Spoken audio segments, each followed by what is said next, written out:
thank you so much for coming in such huge numbers to this session. My name is Jagoda Egeland. I lead ITF's core research work program, and I am delighted to welcome you to the launch session of this year's edition of our flagship publication, the ITF Transport Outlook 2023. And here it is. The Outlook provides an overview of current trends, but also prospects for the global transport sector across all transport modes.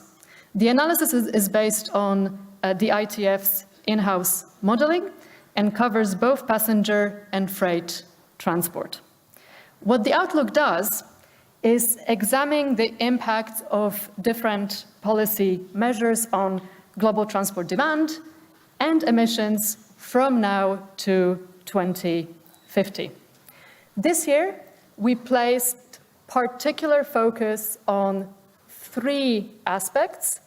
First, on transport decarbonization policies and their wider strategic considerations, including how measures can make cities more livable. Secondly, we also zoomed in on infrastructure investment decisions and what different policy scenarios imply for them. Finally, we put stress on exploring regional differences. That's very important, of the impacts of the policies that we examined. The report analyzes two different policy scenarios, reflecting a current and a high ambition for the future of transport, using the ITF's 5 in-house models. So if you're familiar with the Outlook from previous editions, you may have remembered that we had 4 models, so urban and non-urban, passenger and freight demand, and for this year's edition, we developed a new fleet model, especially for the analysis in this year's Outlook. So in the current ambition scenario, we assume a world in which the policies to decarbonize transport continue along their current pathway. So this is, if you will, the world as we know it. And then, in the high ambition scenario, we assume a world which accelerates the decarbonization of the transport sector, or if you will, the world that we would like to have. And the question is, how different are the resulting implications on the shape and the magnitude of global transport demand and the follow-on CO2 emissions in these two worlds? Well, we will shed more light on that in our session today. The session will start from my ITF colleagues, Orla McCarthy, the project lead for this year's edition, and Luis Martinez, who heads our modeling team, taking us through some of the key findings from this year's Outlook and some of the model advances that we have made to deliver it. We will then be joined by a panel of distinguished discussants who will share their perspectives on the themes covered in this year's Outlook. We will allow time for questions, so we hope that you indeed have many questions, and they will be taken both after the Outlook presentation and after our discussants have taken the floor. But if we do run out of time, and we actually hope that we will run out of time and that you do have many questions, you will be able to find the ITF team at the ITF stand over the course of the summit. So please come and see us and talk to us about the Outlook. And with that, I will hand over to Orla to present this year's Transport Outlook. Orla, congratulations on this year's edition, and over to you. Thank you.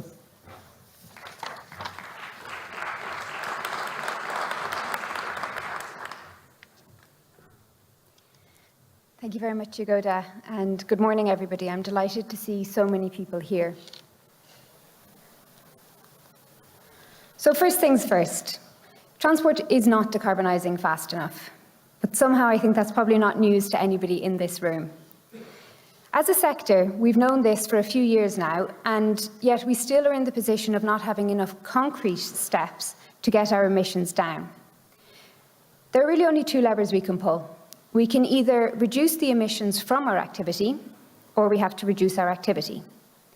With this year's outlook, we set out to look not only at what we need to do to get to decarbonisation on track, but also at the wider strategic case for decarbonising transport and for the measures that we propose.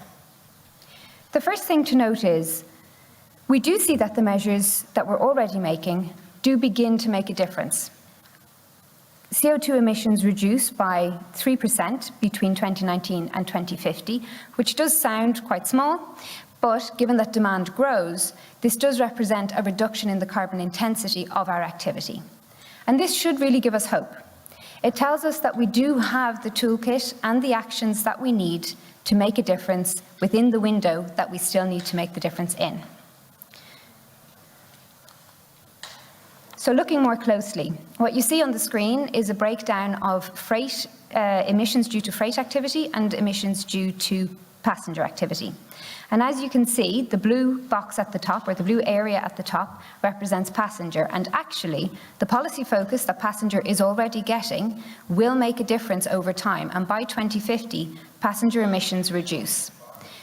But we see that freight has fallen behind in terms of the policy ambitions for decarbonisation, or in terms of the concrete steps that are being taken. And still, over time, freight's emissions will grow.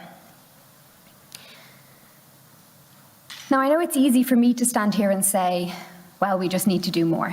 I'm an analyst. But with this year's outlook, what we've tried to do is look more closely at what we need to do more of and why it matters. We've also looked at how the impacts of the policies break down across different regions. I won't have time to go into that in detail in this presentation, but I would welcome you to come over and discuss it with us at the stand over the course of the event. But today I'm going to focus on opportunities. We have still got a window in which to make changes before it's too late. And in the opening press conference this morning, Secretary of State Mark Harper mentioned about the optimism that the transport sector knows that there are actions that need to be taken and is willing to take them. And I think that is something that is reflected in this year's outlook. So what does that look like? Well, our current ambition focused on measures which are committed at a national level or in regional directives, for example. It included measures that had a modelable element within their nationally determined contributions. So that really would be something that reflected, a commitment to the rate of fleet as the turnover is the most common one that we incorporated, but something that reflected an actual commitment to make a change and measured that change rather than simply saying we'll invest more in, for example. Then the high ambition scenario largely took that toolkit of measures and implemented them faster and at a greater scale. The high ambition scenario assumes that the 2030 breakthrough goals from the COP process will be achieved by 2050.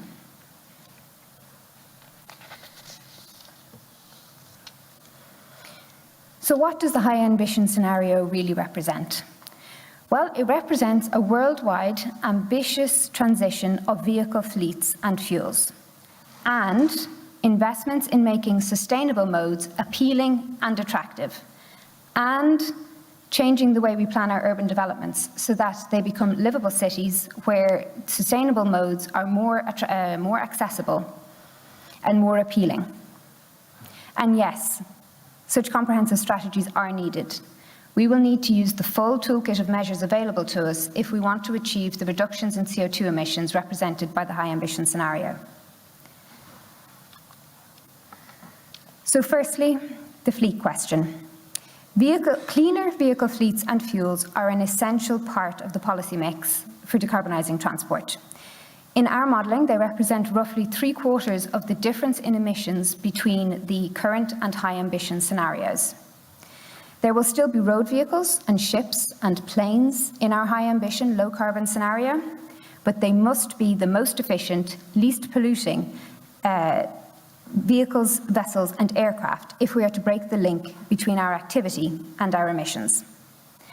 Targets for cleaner fleets and fuels need to be set and crucially need to be met worldwide in order for this to be achieved. And as I say, in this assumption, we have taken the 2030 breakthroughs from the COP process. So this will require a significant acceleration of vehicle transition.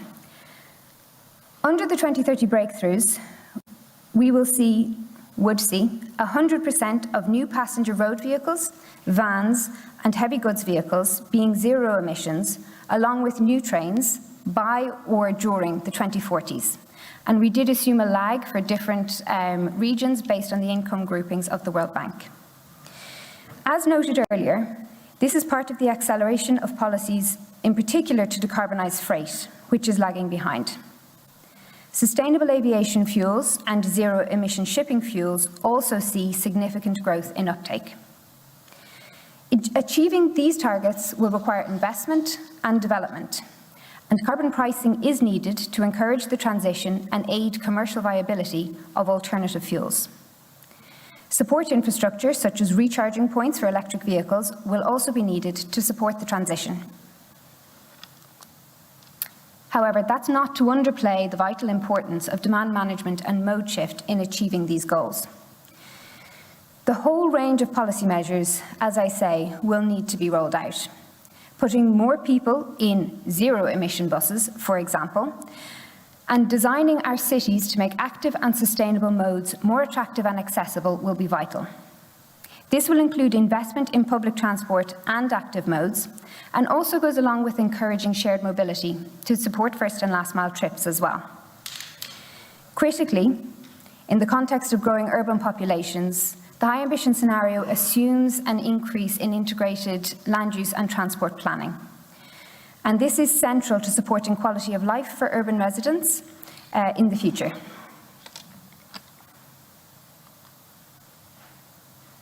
So, looking at the future.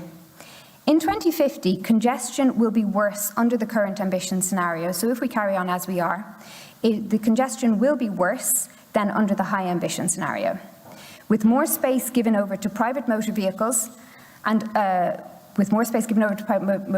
under the current ambition scenario, apologies. The crash risk for pedestrians and cyclists will also be higher in 2050 if we carry on as we are, compared to the high ambition scenario. Under this high ambition, better active mobility infrastructure, lower speed limits, and greater use of more efficient public transport over private vehicles all contribute to reducing the crash risk between cyclists and pedestrians and cars. And while in the case of road safety, dedicated policies will still be needed, this is a part of that strategic case for decarbonisation actions. Decarbonisation policies can contribute to more policy objectives than solely reducing CO2 emissions. But speaking realistically, outside of urban settings, modal alternatives available will vary by distance. Long-haul international and intercity travel will rely on the transition to alternative fuels to decarbonise the activity. However, over shorter distances, there is scope for more collective travel modes such as coach and rail.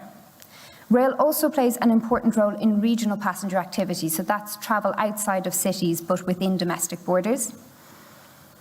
With mode share growing for rail under both scenarios, which really underpins the importance of this mode in the future modal mix.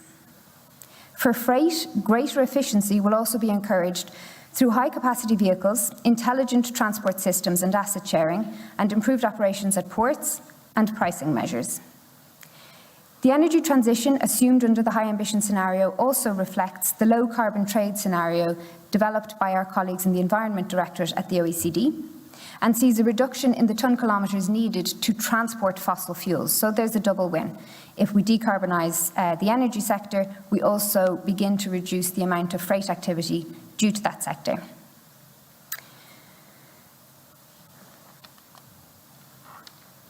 Finally, these measures that are focused on reducing vehicle kilometres for passengers and freight also have an impact on the investment needs for core infrastructure to serve future demand.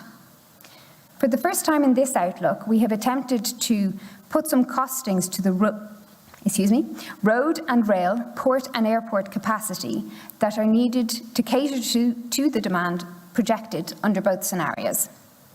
And we estimate that the investment needed for core infrastructure capacity will be roughly 5% lower under the high ambition scenario than it is under the current ambition.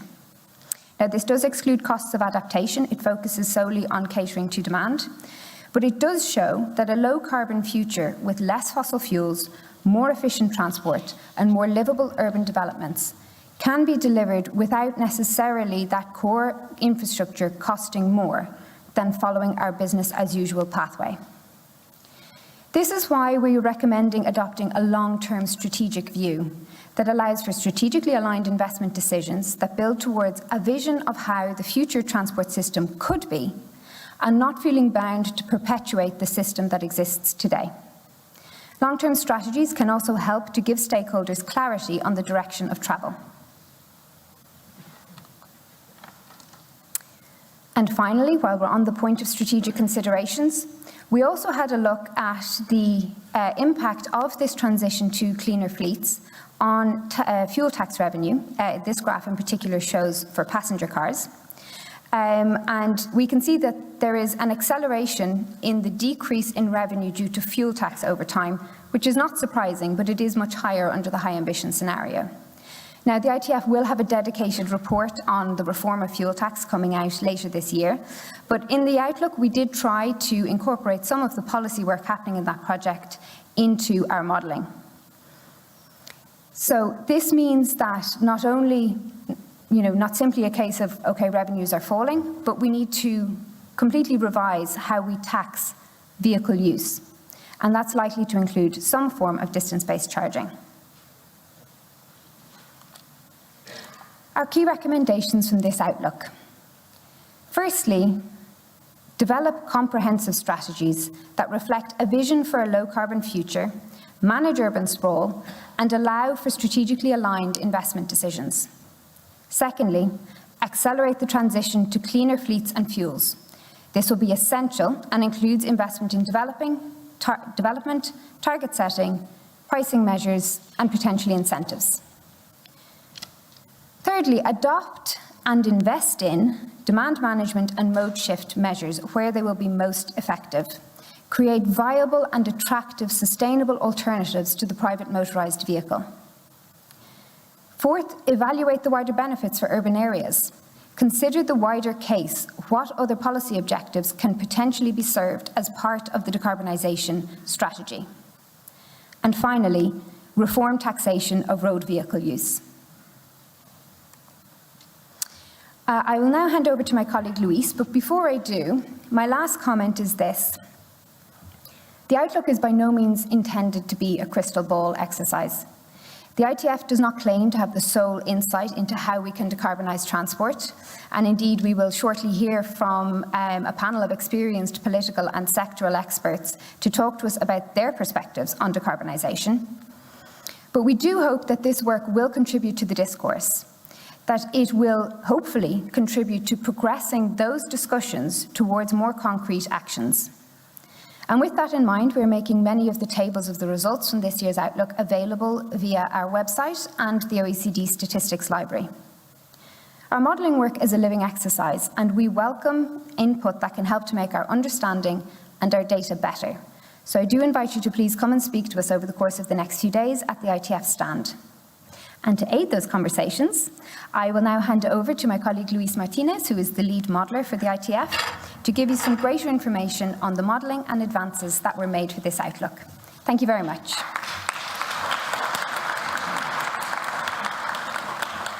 Thank you, Orla. Thank you, everyone, for being here. I wanted to present, we wanted to show how we are developing our modeling tools that are used to see the energy activity, and transport activity that Orla just presented. As Orla mentioned, our models are based mainly in 5 in-house developed demand models, 4 demand models, and plus an additional fleet model that was currently developed for this Outlook. The model is based on a flow model, a stock and flow model that receives information from global assumptions, exogenous variables from partners institutions that go either on the GDP or economic development, population, but also energy prices. And we factor in all the policies or measures that we can assess as possible in the next 30, 40 years to be introduced, either that can be classified as exogenous factors or technological developments, economic instruments or improvements of efficiency, regulations, etc. We have a large tool of measures that can also be assessed on the catalog of measures that we have available.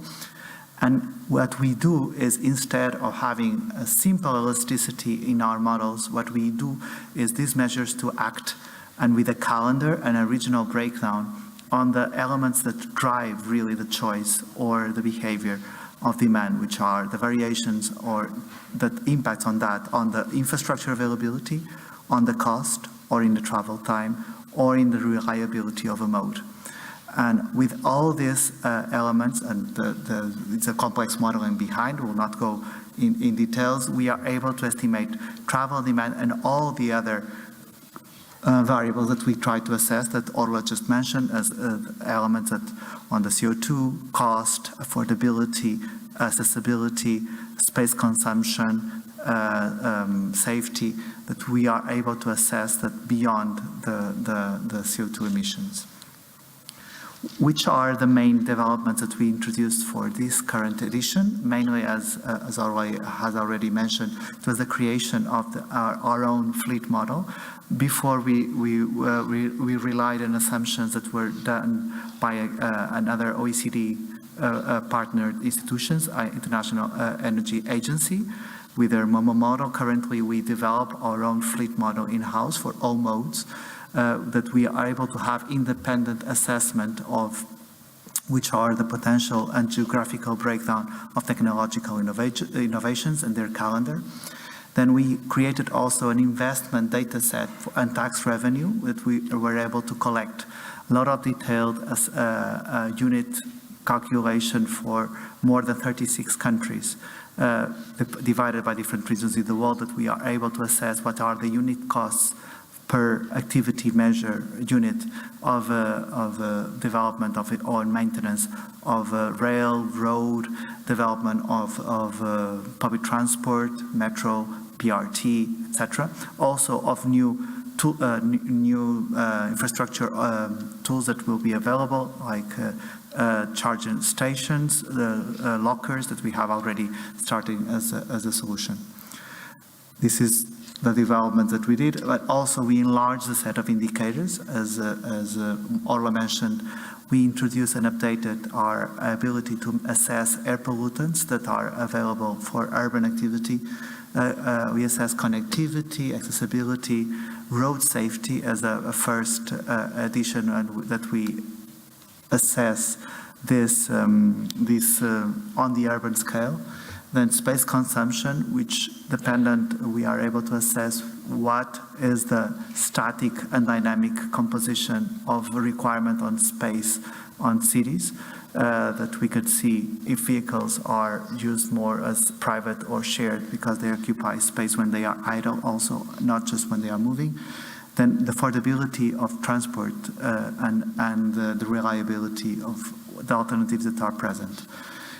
We also wanted to highlight that we consume a lot of effort on improving and increasing improving the calibration and increasing the validation that we have at regional scale, either by additional members that would join ITF, that we have additional data available for that country that we are able to use for calibration and validation of the models beyond the previous set, and also regional projects as the ones that were described in the previous session here at this room with the transport decarbonization initiative, that allow us also to have better data in different regions of the world. And after this, I just wanted to show a little bit of the capacities of the detail of, because what we show normally in the Transport Outlook edition, it's much more the aggregate results and the policy takeaways that we can extract. But there is a really detailed model behind that is able to estimate traffic activity or freight activity at different ports, different links of freight, of rail, road, different waterways, then we can show and how they are expected to evolve in the future, where we can see, for example, a big increase of requirement of capacity, either in Asia or in China or in India, but also still in the US and in some locations in Latin America and Africa. But also when we see in cities, we can also assess in detail where passenger activity is expected to happen geographically, in which cities, the composition, and also where the increase of passenger activity given the population, but also the sprawl of the cities that we are assessing with the model, it's expected to evolve in the future. And there is a lot of potential on details that we want also to raise, and we have as a continuous work in each outlook to improve the scope and the depth of our models, and for that we also need contribution of countries to provide us data, and of course this is super important for us to have the most comprehensive validation and calibration that we can. And with that, I think I pass now for our panel session.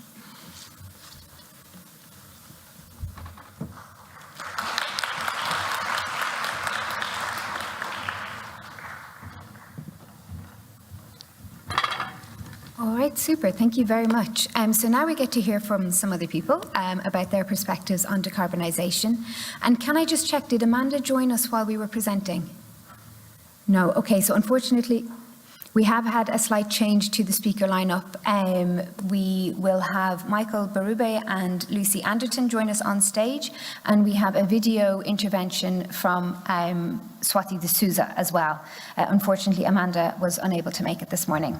So I'd like to invite now Michael Berube, Deputy Assistant Secretary for Sustainable Transportation at the Department of Energy in the USA, and Lucy Anderton, the Head of Sustainable Development at the International Union of Railways, UIC.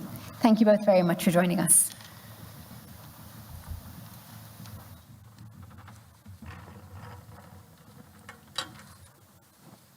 I shall come and sit here, since we have the space. So thank you for joining us today to discuss decarbonisation policies from two different perspectives. So Michael, perhaps we could start with you. I spoke several times about the need for strategies and strategic planning, and perhaps you could start by giving us your perspectives, given the recent launch of the National Blueprint for Decarbonisation in the USA, on precisely that topic, please. Excellent. Thank you very much. My name is Michael Berube. I'm the Deputy Assistant Secretary for Sustainable Transportation in the U.S. Department of Energy, and I coordinate our overall transportation decarbonization strategy across all of the U.S. government agencies. So, as you mentioned, in January this year, importantly across multiple agencies, energy, transportation, environmental, and housing, along with of course, support from the White House, the administration, we issued the first comprehensive transportation decarbonization strategy. I think it's well aligned with the high ambition case that you laid out. It sets very clearly the goal and the plan to get to complete decarbonization across all of transportation.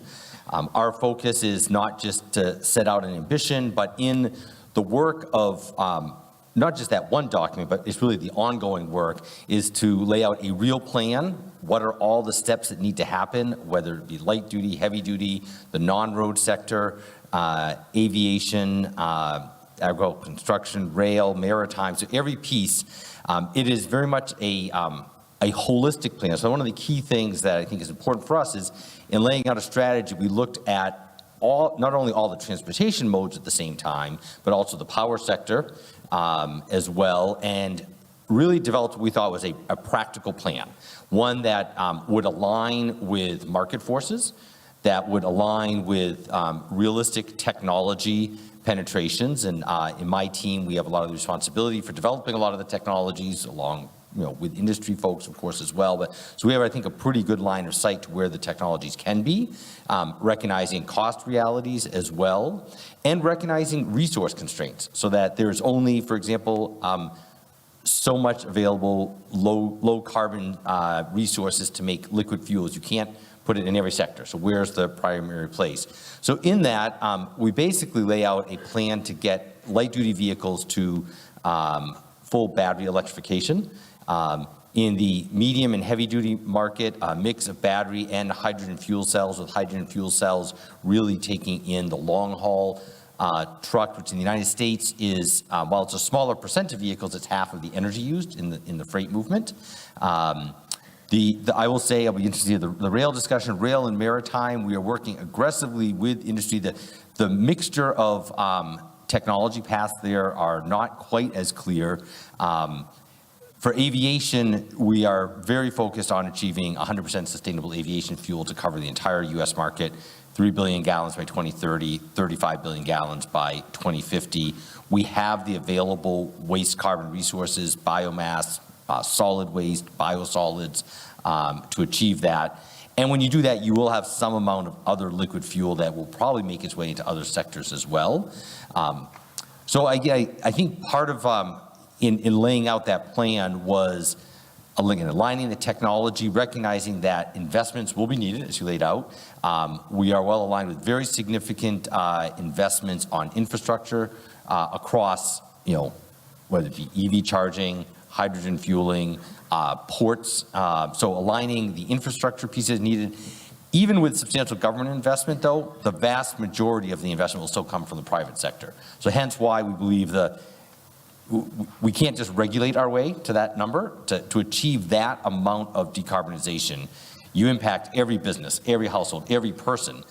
So it has to be something that works for people, works for businesses, has market forces, but there'll be an important role for policy and regulation to present very clear levels of where we're going and really provide some of the certainty, I think the way I view it, for industry of where the endpoints are so that it helps keep, in some way, all players aligned. Otherwise, you have the problem of one player is not sure where the other are. So if it's very clear, but aligned with technology and cost, we think it can work overall.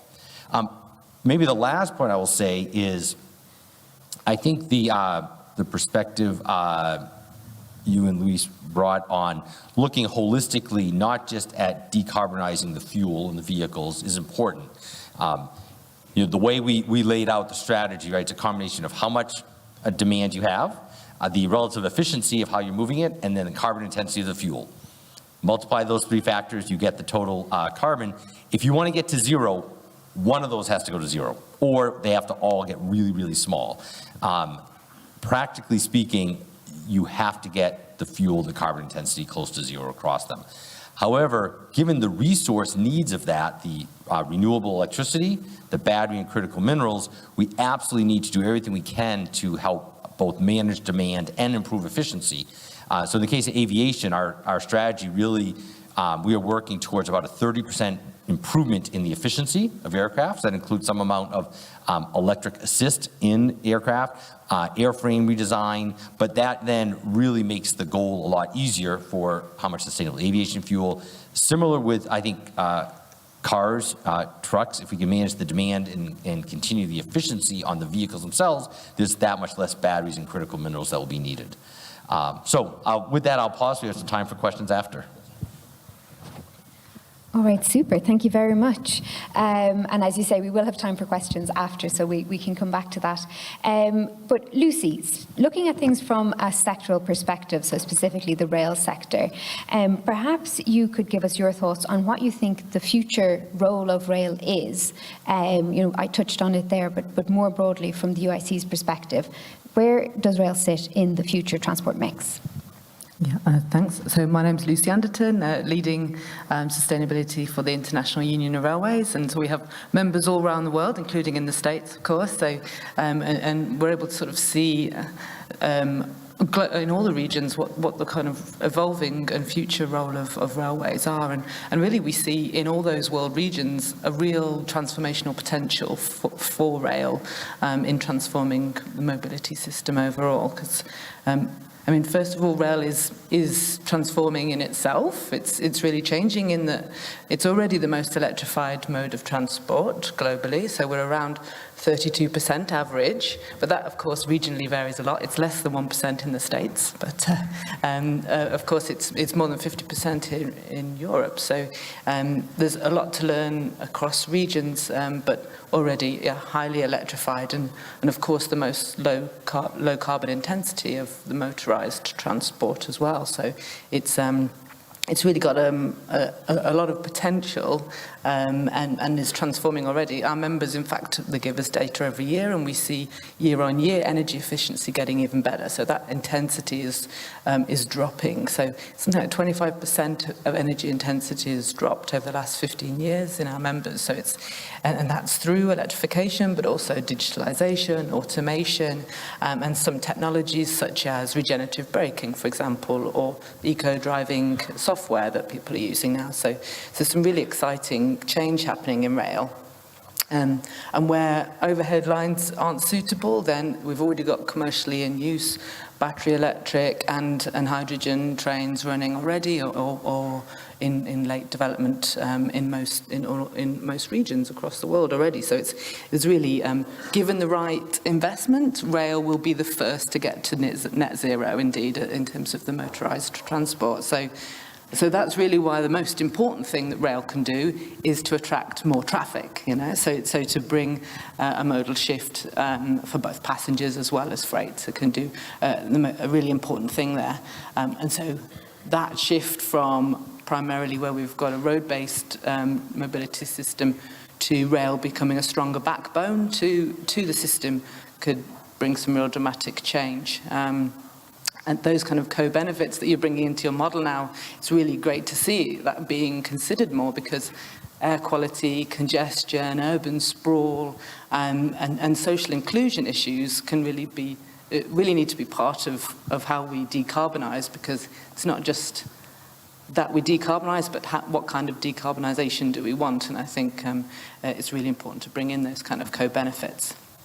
And so, but the shift needs to happen really rapidly. We can see that this is not something we can think about for too much longer, I think. And your colleagues in IEA that we work with tell us that this decade, rail needs to take about at least 40% more market share to be on that sort of trajectory to achieve Paris Agreement. So there's quite a big shift, because actually in the last 10 years it's not moved much at all. We're less than 10% modal share in rail, where if we're talking about getting up to 12, 13, 14%, that's a big change. So what we've been doing for the last 10 years isn't working, and so the business as usual is not going to work, and so that high ambition policy and pulling all those levers is really what we're talking about here. So UIC really welcomes the policy recommendations that we see in the outlook, in terms of having that really holistic, long-term view and strategy to policy, and pulling all of those levers, as you say, so the push and the pull. So we're talking about not only discouraging the higher emitting modes, but also really incentivizing the low emitting modes, including active travel, of course, and making sure that that's a real holistic point of view, as well as the higher levels of investment in public and active travel infrastructure. And also we're really hearing about having a long-term view and having investment towards that long-term vision is really important, we agree, because at the moment, the nationally determined contributions, you talked about modelable mitigation in there. There's actually very few modelable mitigation, because they often say, we're going to expand public transport. How can you model that, right? So let's get really clear, specific targets, because at the moment, less than 20% actually have targets to decarbonise transport, even though it's the largest emitting sector, for greenhouse gas emissions next to energy. So it really makes sense to make some really clear targets. So for us, it's about having clear targets, let's use the NDC refresh next year to really ratchet up ambition. Let's look at how the pricing signals can really incentivize the most sustainable forms of transport, and let's get really good investment to really transform, to expand, and to improve the public transport and active travel modes. Super, thank you very much. Michael, would you like to come back on that? Sorry. I was just going to say, I think your point, Lucy, about the type of transportation system you want is really important. While focusing on decarbonization, local air quality is a really strong focus, I think, and there's great opportunities, right, around in the U.S. context around ports and the movement from ports, inland, 100, 200 kilometers, right? That's a lot of opportunity to both improve air quality and decarbonize, and to also make sure we're providing good mobility options, is how we think of it a lot, for historically underserved communities. All right, great. Thank you very much for that, Michael. So we do also have an intervention on the transition to zero-emission vehicles. So excuse me, just shuffling over here for a moment. And we invited Swati D'Souza, who is the program manager for the ZEV India Centre at UC Davis, to talk to us a little bit about the experiences of the transition in India and the policies being pursued by the Indian government. So is that up on screen? Yep, we're good. Okay, super. All right. Thank you, Ola, and many thanks to you and the team at ITF for inviting me for this panel.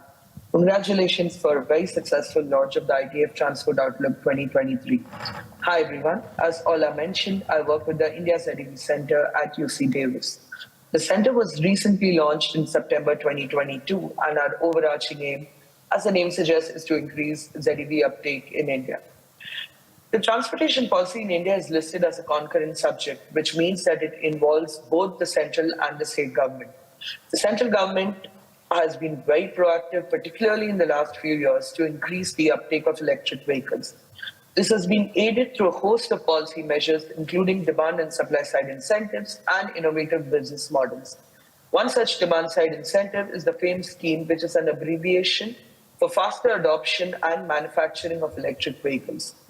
The scheme was first launched in 2015 to support electric and hybrid vehicle purchase by providing financial support. The first phase ran for about 4 years until 2019. The second phase, which began in 2019 and continues till 2024, has provisions for financial support of $1.25 billion. The scheme has helped in substantial uptake of electric 2- and 3-wheelers. For example, 3-wheelers have achieved over 53% share in new registrations in 2022, followed by 2-wheelers. Therefore, recently, the central government has also tweaked the scheme to decrease the subsidy component, particularly for 2- and 3-wheeler segments, while increasing the subsidy component for electric buses. In addition,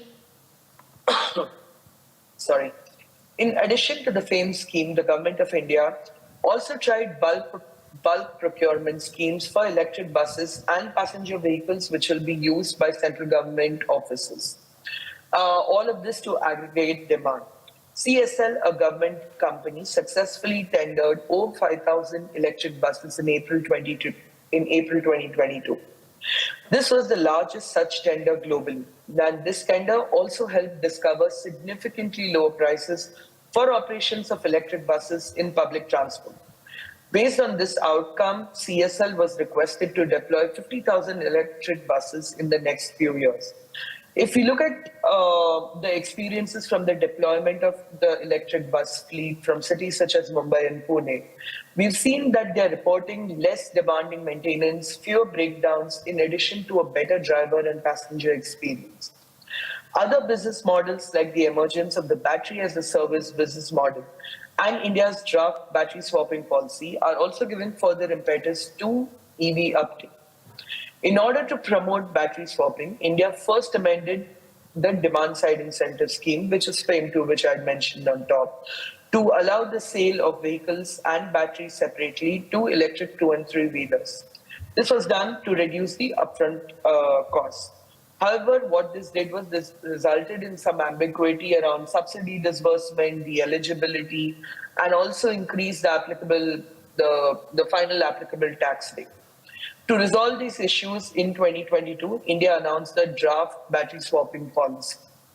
Given this policy push, currently there are over 10 different companies in the Indian market, including Gogoro, which has formed a partnership with India-based Zip Electric.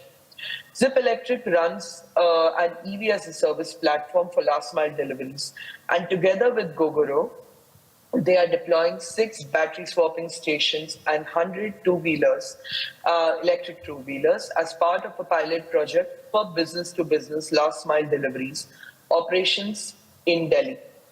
At the beginning of 2023, these two companies have also raised $25 million, which they will use to expand their fleet to 200,000 electric two-wheelers across 30 Indian cities by 2025. Sun Mobility, an Indian company which has a longer history of battery swapping, has over 210 swapping stations across the country for electric 2- and 3-wheelers, including e-rickshaws, with partners such as Amazon India. To promote EV supply chains, the Government of India also launched 2 schemes in 2021. The first one is the Production-Linked Incentive Scheme on Advanced Chemistry Battery Cell Storage.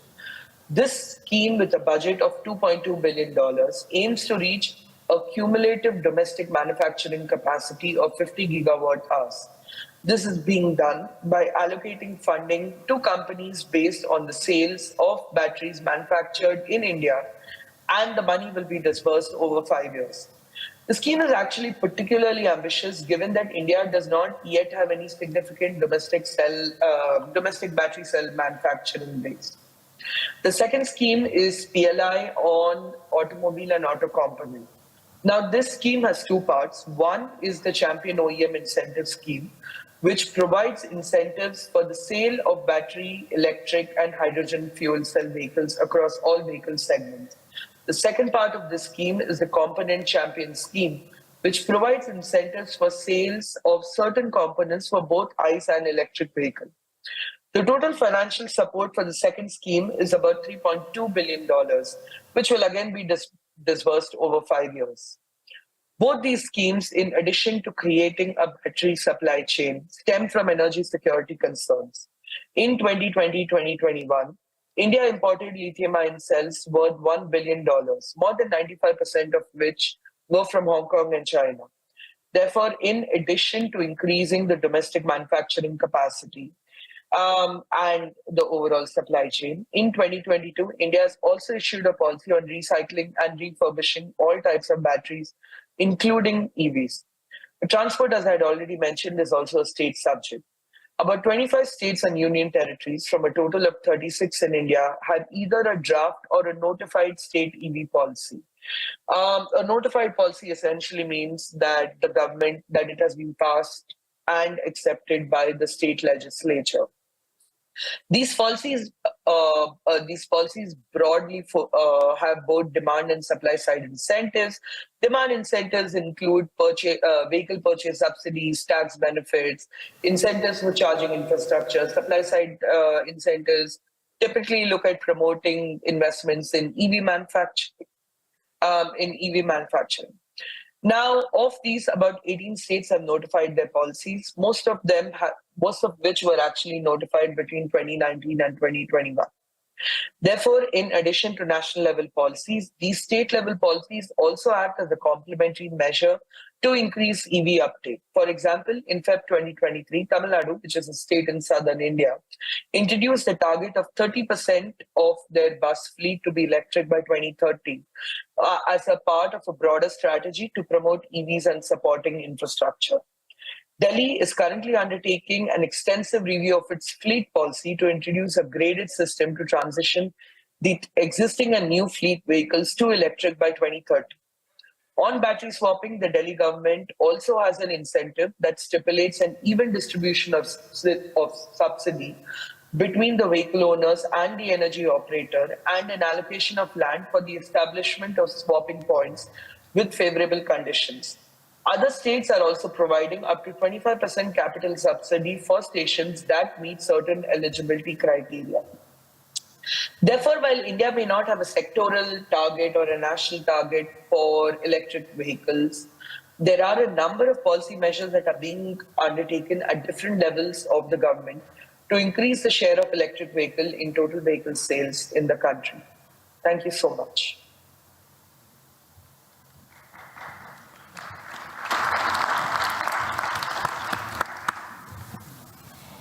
Yes, thank you very much to Swati. And I did say that if we did have any questions, as she unfortunately wasn't able to make it in person, if there were questions for her, we will pass them back as well. So we will come to you in a moment for some questions. Do we have some roving microphones? But first, I'm going to take advantage of having the microphone in my hand to ask our panelists a couple of questions to start with. So, Michael, you mentioned about, market certainty and the cross-sectoral aspect. We heard Swati talk about procurement policies and, again, the market aspect. Can you talk to us a little bit more about that cross-sectoral experience and how vital it is to achieving the decarbonisation? Yeah, so I think there's a few aspects. The first, and maybe the most critical, really gets to the power sector, right? So we have a goal in the U.S. to get to 100% clean electricity by 2035, combination of both renewables and nuclear. And with the amount of direct electrification, hydrogen made through electrolysis, biofuels that requires hydrogen made through electrolysis, power to liquids. I mean, at the end, it comes down to having a large amount of clean electrons. So we have focused a lot on working these two at the same time. In the U.S. context, we've looked at, how much added capacity do we need? Where can that capacity come from? And then how do we manage it at the same time as we're moving to electrification, especially for the on-road fleet? So we have a significant amount of effort around the idea of vehicle grid integration. How do we grow the electric fleet grid and the electrified vehicles simultaneously in a coordinated way with really large-scale managed charging? Beyond just kind of time of use type charging, but how do you have actual control, millions of devices where you can control and manage that charging? We believe that technology can be done. That we're getting close to maybe being able to get some of our first large scale demonstrations, but then we can much more easily, more easily, manage that growth, decrease the amount of added capacity you'll need. And that I think gives us a shot to do those both at the same time. But it then continues to batteries and critical minerals, right? The world's going to need a tremendous amount of those, given the amount of battery electrification in all these modes. We are focused on a number of things, recycling we believe long-term will supply 40% of the materials coming in, so that decreases demand, as well as developing new battery chemistries. I mean, already today's battery chemistries have reduced the amount of cobalt needed dramatically. That will continue to go down as those batteries work through the market, but then all new chemistries that are much low critical minerals. So that's a second big integrated kind of resource piece. And then I think maybe the last one is really focusing on the question of biofuels, low carbon liquid fuels. And there's a lot of debate and discussion about the idea of power to liquids or taking CO2 to liquid fuels. We spend a good amount of money on the technology for that right now, but that's because the technology needs to be developed a lot more. There's so much electricity you need to do that. And it goes back to that first point, do you have that excess electricity? We think in many parts of the world, we can get to very low greenhouse gas, 70 to 100% greenhouse gas reduction, liquid fuels through waste carbon resources that will use less electricity and be more feasible in the time frame we need. Excellent, thank you very much. And Luis, in a moment I might come to you on the minerals question because we did discuss the impact on tonnage shift. But Lucy, first I'm going to come to you because you mentioned also cross-sectoral of a different aspect in terms of the multimodal and integrated planning angle. Could you maybe expand a little bit on that as well in the context of planning to take concrete steps? Yeah, sure. I mean, obviously, multimodality is critical for rail because, unfortunately, most people don't live at a train station or work at a train station. So it's always going to be a multimodal trip, and at least walking, right? And actually, walking is something we perhaps should talk about more because it's the most likely mode of transport that people will use, right? And actually, when we work at our stations and look at catchment management and really how are people going to how walkable are our stations, it's really interesting to make it safe, comfortable places for people to get to our stations can make a real big impact in people's confidence and accessibility of using rail. But so multimodality is important. For example, aviation, we've got some really interesting examples now of sort of quite different partnerships between rail and aviation, where you can now buy a ticket that is both rail and aviation. So you come over from the States and into Europe, and instead of getting a connecting domestic flight or local short-haul flight within Europe, you can get a train ticket offered and bags checked through, in fact. So those kind of seamless connectivity, multimodality can really change, I think, the way that we think about travel and can, just through simply working together, can help people make better choices for multimodal journeys. But I would really agree on the energy sector strategic working together as well. For rail, we see there's a really interesting co-benefits.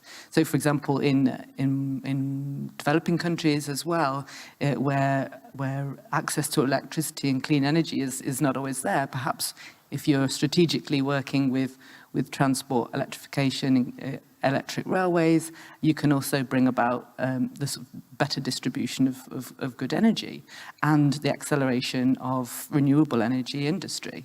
Many of our members are integrating renewable and have strategic targets to build new renewable energy on their own land and integrate it directly into overhead catenary or into their buildings' energy use. And so it's really exciting seeing how we can work together with energy to accelerate on those pieces. For example, in Ethiopia-Djibouti Railway, at the same time they electrified a brand new freight link, international through to Djibouti, bringing a lot of coffee to probably our coffee break. They also strategically planned in new hydroelectric plants as well, so that they were brought online the same time as a new electric railway, which is a guaranteed demand, base demand customer for that new renewable energy. So this is really exciting work of really thinking more strategically and holistically. One of the projects that we funded in the planning that did a great job of this was looking at electrified. It was kind of let's say suburban level rail. And when you look at the electric loads and the EV charging, one of the big challenges with electric vehicle charging are these peak demands, if you can flatten that out. But by combining the rail and the vehicle charging demands, two different systems, and managing those, they were able to get a much flatter load, lower cost, lower infrastructure investment. Interesting. Oh, thank you. No, that is really interesting, and it's a further development of the strategic planning point beyond what we look at in the outlook at the moment, but definitely one for considering in the future. So thank you both very much on that. Luis, just to come back on the point, I flagged the fact of reduced ton kilometres to transport fossil fuels in my presentation, but we do also see a corresponding shift in commodity types related to minerals, don't we? Exactly. Some of the commodities are expected to change in the future, especially what we are moving. It's the energy will be, instead of a flow, it will be a stock. Then we will have a lot of materials that are required either for batteries development, but also for all the energy related materials that are, for example, to create the aeolic fields or the solar plants. Then we are in a cycle of changing the logistics that are behind. Also, in the locations where the materials are located are different than where normally we have the international flows for energy-related goods from for coal or fuel. Then we have an expected shift of international freight, that it will be quite significant because the locations are not exactly the same. And then the expected growth or variation of flows at ports and inland component are very significant, either in regions like Australia or in Africa, but also in Latin America, which has a lot of rare minerals, which will be key for the infrastructure development and batteries. Then it is expected a little bit of a small revolution on the freight sector worldwide. Yeah. I think one of the unknowns we have is how, as we transition 2030, 2040, how much we move to a distributed energy side, which will impact that, right? There's definitely scenarios where you're moving the raw materials much further. The most positive scenario is you're able to much more locally produce electricity. Hydrogen's a perfect example. It's very expensive to move it, but if you can have local renewables, make the hydrogen and utilize it all co-located, that's where you can start getting to hydrogen costs that actually start to become much more attractive, reduce the other impacts and the commodity flows. I think we see the same with batteries, that I think the world has not fully recognized the amount that local battery storage will start to play. As battery costs come down and scale goes up, people will start seeing more and more innovative ways to utilize those batteries, store energy locally, combine that local energy, some local generation, still some grid pieces, but manage those loads and peaks. So I think we're just at the very beginning of seeing that. Great, thank you very much. And now, I have other questions, but I'd like to give the opportunity to those of you who have attended. And if I might be so bold as to call on Elizabeth, who is sitting in the front row, and volunteer her to perhaps share the roving mic, please. So I see a hand up here about 5 rows back and another 2 over here. So we'll take 3 questions first.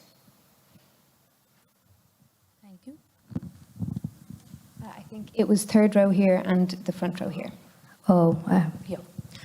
I'm Deepthi from Trip Center IIT Delhi. Excellent work, and especially I would really like to comment upon the way you have used trip lengths as a determinant of what should be the model share, rather than talking about that overall model share should be XYZ. But on top of that, I have few comments and maybe inviting some answers from the panels. First is related to the vehicle fleet transition. And if we are trying to encourage that, are we trying to have more end-of-life vehicles in our society? And then are we pushing our society to be more resource-intensive and carbon-intensive? While in case of developing countries, especially India, we do have second-hand market, but what will happen in case of the other developed part of the world? That is question 1. Second question is to you, Lucy. How do you see incentivizing the low carbon mobility choice, especially walking? Because we do know how to disincentivize mobility by personal vehicles, but I don't know what could be the incentives for people who walk. Third is related to the strategy of taxing vehicle kilometers. Amazing strategy that can help discourage people to not use personal vehicles. But this has to be carefully bundled with provision of public transport system, because in lack of that, we are surely still encouraging private vehicles while they continue to pay more. And this is something which we had observed in Indian scenario as well. Thanks. Okay, super. Thank you very much. Well, we've got our 3 questions in one there, so I might just intervene now, and then apologies while the mic is moving. Then we can come to those in the audience. So I can speak from the modelling, the outlook perspective, and then also if anyone wishes to intervene on the modal attractiveness or the vehicle transition, please do. So the first thing to say is the question around increase of end-of-life vehicles is a very good question. And in fact, there is an additional project happening in the ITF at the moment, being led by my colleague Matteo, who unfortunately is in a parallel session. But he is looking at the flow of second-hand vehicles and where they go, when they move. And so this question of greater volume of scrapped vehicles at the end. Also the question of the lag between when a vehicle is made and when it actually begins to penetrate into different fleets around the world. It is a very important one. It's not one we have the answer to in this particular report, but it is one that we're definitely looking into. So thank you very much. On the question of incentivizing alternative modes, you're quite right. We do, if you like, I guess the pricing measures are the easy ones to point out. But in fact, in the scenario that we've assumed, the high ambition scenario, which is detailed, including phasing, by the way, so what we assumed in 2020s, 30s and 40s in the full report, we included the improvement in urban planning. So that is, more transit-oriented design, shorter trip lengths for that reason. And one thing to note is that in most cities, in the cities of most regions, I should say, we saw a reduction in between 8 and 15% in passenger kilometres for a corresponding reduction of only about 1% of trips per capita in 2050. The exceptions being Europe and the US, UCAN, so that's the US, Canada, Australia and New Zealand. And there we saw 3 and 4% reductions in trips per capita, but still significantly less than the passenger kilometre reductions because of this better urban planning. We also have investment in public transport, investment in active mobility infrastructure, and investment in integrated ticketing. So, Lucy spoke about the seamless experience.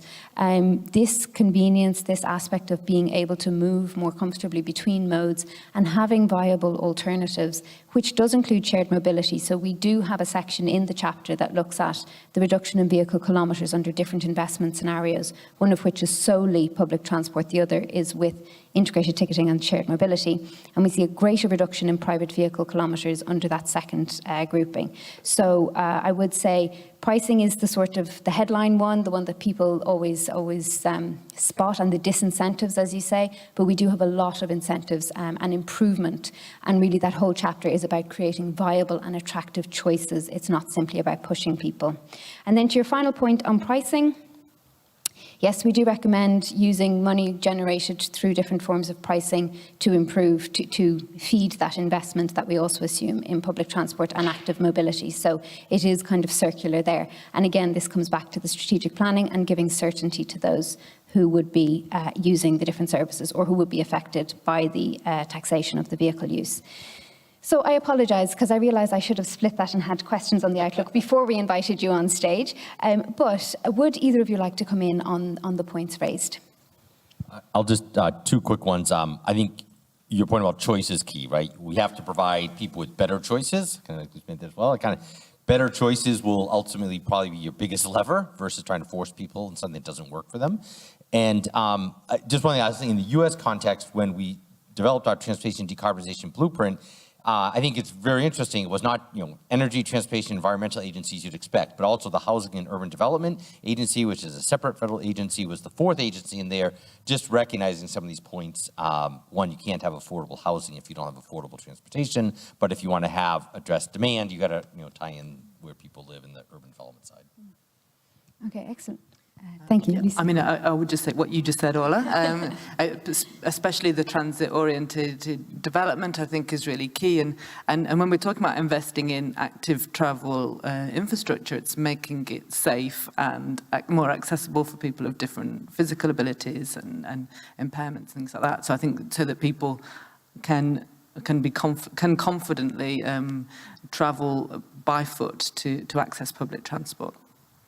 Super, thank you. Did you want to? I just wanted to raise one thing that is quite key on this, because when we are trying to get always targets and policies, we are expecting what is the percentage of reduction already on demand, but we have to assess what is the impact on the intermediate elements that drive the choice, which will be cost, travel time, convenience, availability, and we have is to try to, when we get the targets, to go to these levels and then assess through models or get the methodology to go through the intermediate variables to the final objective, because otherwise the expected outcomes that you are measuring without any background, they can be completely out of scope or reality. Great, thank you. And now thank you to the patients for those two who waited to ask their question. So I think first this gentleman in the third row, and then I think here in the front afterwards. Thank you very much. Dumitru Fornea is my name. I'm from European Economic and Social Committee. I'm Romanian from trade unions. I have a question regarding the United States vision related to this EU ban on petrol and diesel cars until 2035. This will be a measure that might be replicated also in the United States. How is seen this process? And afterwards, how will be the internalization of the external cost of passing from the electric mobility? We will have a concern now we have a concern regarding the quality of air and CO2 emission, and in the future maybe we'll have a concern regarding the quality of water and the environment around the critical raw materials mines all over the world. So that are interesting issues for us. And third is related with the Latin American, for example, related with the production gap capacity. In Latin America, they produce 2 million cars, but their market, it's 100 million cars. So how they will replace to go to the electromobility? That was a question which came from Eurolac meeting now 2 weeks in Barcelona. Thank you very much. Great, thank you. And I think there was a question here in the front row as well. Do you still have a question? Oh, we have two questions in the front row, in fact. Super. Mine first. Thank you. To begin with, big compliments for the choice of this subject for this outlook. In my opinion, there's nothing more important than this, because if we don't solve this problem, there will not be much of humankind in the future. So it's restrictive to everything else we do. Another thing that is also restrictive is, do we have the energy in the end to do whatever we want to do? So we need, for everything we want to do, either electricity or e-fuels or biofuels or hydrogen. It all starts with, well, except for biofuels, it all starts with photovoltaic cells and wind turbines. And you can turn the energy into hydrogen and then into synthetic fuels, but it costs area. You need area to do that. And if you want to use biofuels, you need even more and more and more area. So you can drive a car for a year with the energy that is generated on 10 square meters of solar cells or wind turbines. You need 1,800 square meters to fuel the car when you're going to do this with biofuels. The Netherlands is too small to generate all the energy needed for sustainable traffic and transport by air, by international navigation, and cars. And my question is, do we do the calculation of how much area we need, how much solar cells we need, but especially the area, because we may be short of area and short of time to use the area to build everything. So I would like to hear the opinion of the gentleman from America, Michael, and also from ITF. Are there plans to do these calculations? And shall I give the microphone to my neighbor? Please do. He's a good neighbor, this one. Thank you very much. Well, mine is simple. Firstly, I felt pressures to stand because everybody was standing. Mine is simple. You showed us a graph of a reduction of carbon emissions on both freight and aviation. To what extent is that influenced by the closure of the world due to the COVID-19? How much reliance can we put on that graph? Because the aviation we know was almost wiped out of the face of the world, and it's beginning to pick up. Are we going to see an upward? Thank you. Okay, super, thank you very much. So very interesting questions. I'm going to start with our panelists. So we had a couple of specific questions to you, Michael, actually, if that's okay. So the first on the USA vision regarding ICE bans in the future, and the second on your views on the land use consumption for achieving the clean energy. Right. So in the U.S., there are no, at the federal level, no ICE bans that have been put in place or that are currently being discussed. So I think that is that situation. I think our belief is that when we get to about 2028, 2030, you will actually be lower cost to be operating and buying and building a battery electric vehicle. About 45% of medium heavy duty trucks will be lower cost to build and operate as electric by 2030, and we think close to 100% by 2035.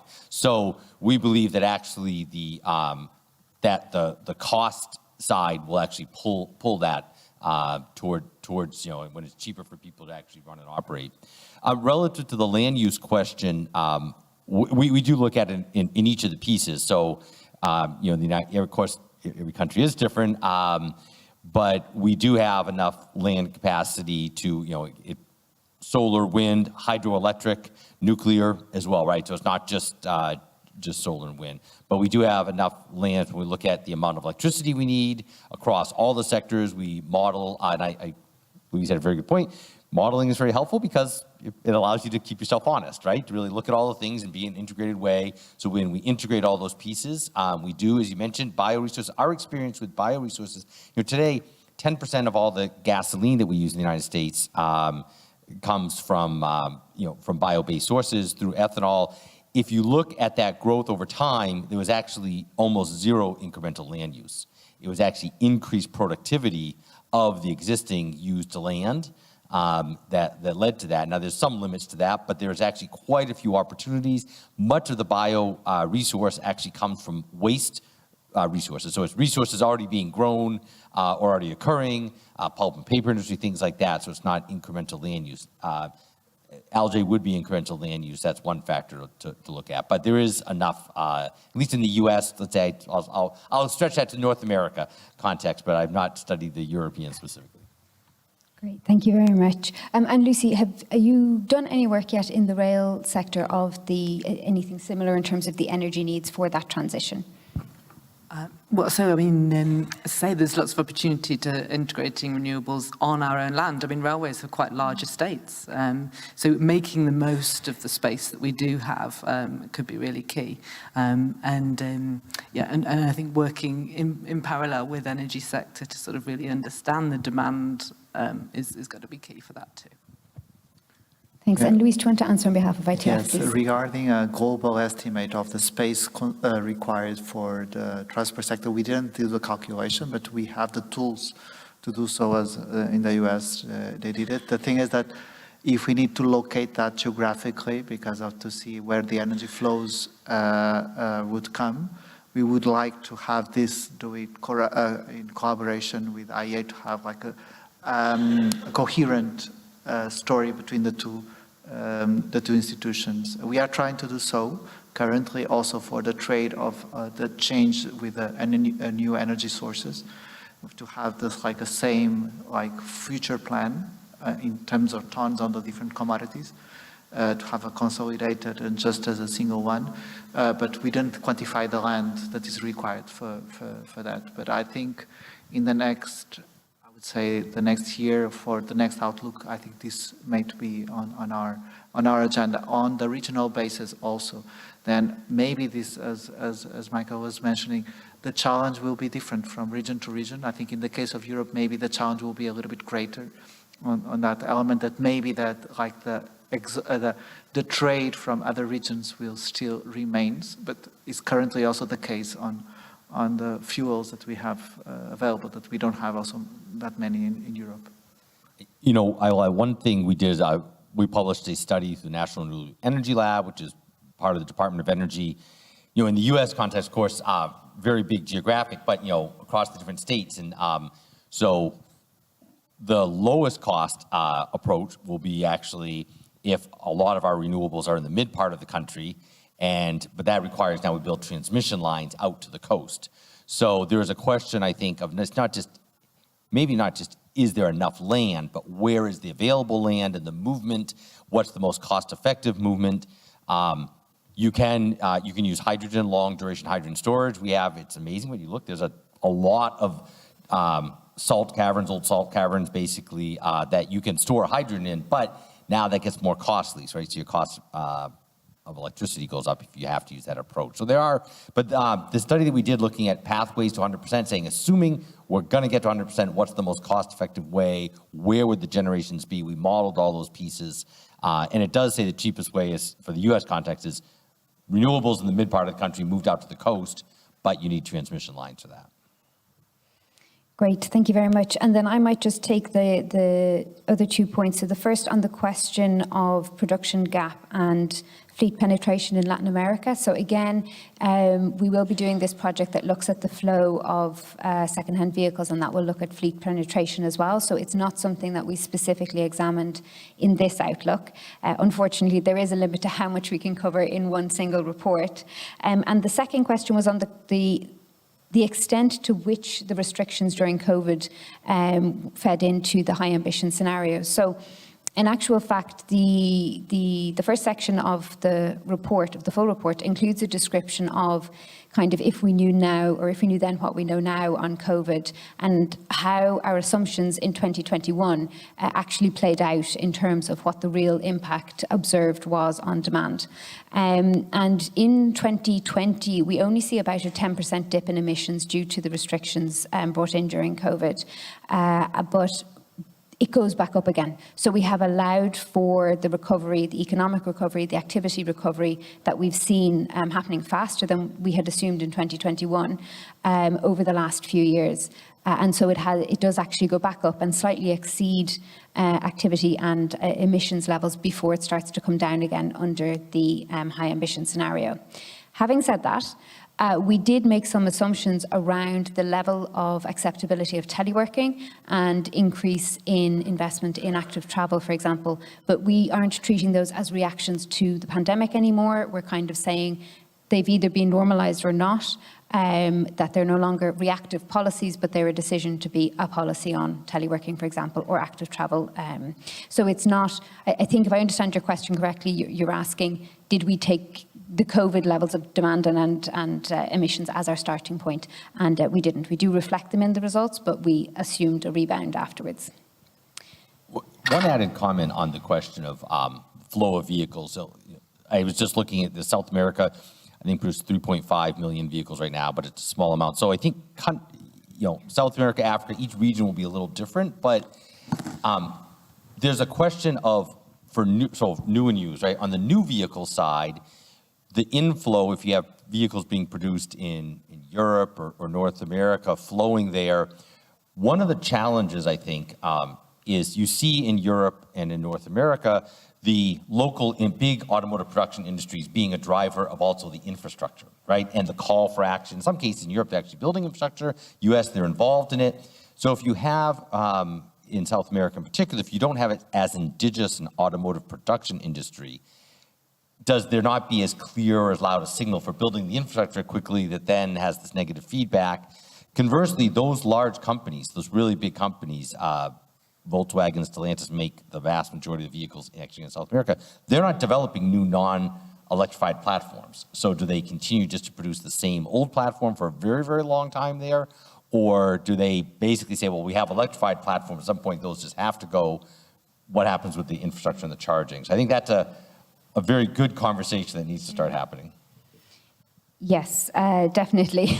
So again, it comes back to market signals and certainty on, or clarity at least, on the direction of travel. So Lucy, is this something that perhaps you also have experience on in terms of signals for where infrastructure upgrades or new infrastructure is needed from and working with your stakeholders? Well, certainly in terms of, there's also a second-hand trade in rolling stock actually of trains. So there's a very similar situation there that we need to think about in that. But do we want the cascade of diesel trains going to developing countries, or do we want them to leapfrog that technology and have new modern forms forms of propulsion. So I think there is definitely a conversation around that market that we need to look at more. But even with sort of that cascade, it's still important to have, even with diesel trains, it's still better to have diesel trains than to have lots of diesel trucks, for example. So there's it's interesting discussion on that basis. I think on the COVID piece, though, it's quite it was a big impact on public transport, of course. So I think it's interesting reflection on most public transport and rail are still not back to where they were, and in fact we're seeing quite a change in passenger behaviours happening. Freight was less affected, but we've seen that commuting is changing in developed countries, but actually we're seeing a boost in tourist and leisure travel coming through rail, where they're sort of choosing to use more sustainable forms of transport for sort of slow travel and things like that. So that's why we're seeing a renaissance of night trains and high-speed trains for sort of those longer distance for travel, for tourism and business travel. So there's an interesting change, and we really need to sort of think about the future needs of public transport and rail in a different way than perhaps we have traditionally in the past. Yes, absolutely. And linked to that as well is the question of appropriate fares and ticketing as well, to reflect that you may not be commuting 5 days a week, for example. So thank you very much for that. Luis, you just wanted to come in on, I think, the COVID point. I just wanted to highlight one thing that is geographically different when the reaction of COVID, that we had a demand reaction as a protection, as Lucy was mentioning, on some users taking longer to recover the previous values from public transport demand. But it's also another part, which is the supply availability. That while in some regions you had a protection from the government to the public transport or all the alternatives, as for example aviation, to sustain the companies, and the supply remained more stable or didn't decrease so drastically, you have other regions of the world that the companies didn't have that protection, and especially when you go to much more informal transport. And this had a big impact in cases like in Africa or in Latin America. In Latin America, it is reported a huge number of companies that were not able to sustain after. And also for aviation, it was a big challenge because you didn't have so much the public support as you had here. Then the situation is a little bit uneven geographically, although we are reaching values that are globally same as before, but it's not the same everywhere. This is important to assess, because it's also the supply availability that didn't recover everywhere the same way as before. Great, thank you for that clarification, Luis. So I'm afraid we are out of time, and I'm conscious that I'm sure the lunch queues are going to start building, so I don't want to hold people late. But could I ask you please to join me in thanking our panellists for their interventions and for their insights on their perspectives on decarbonisation, please.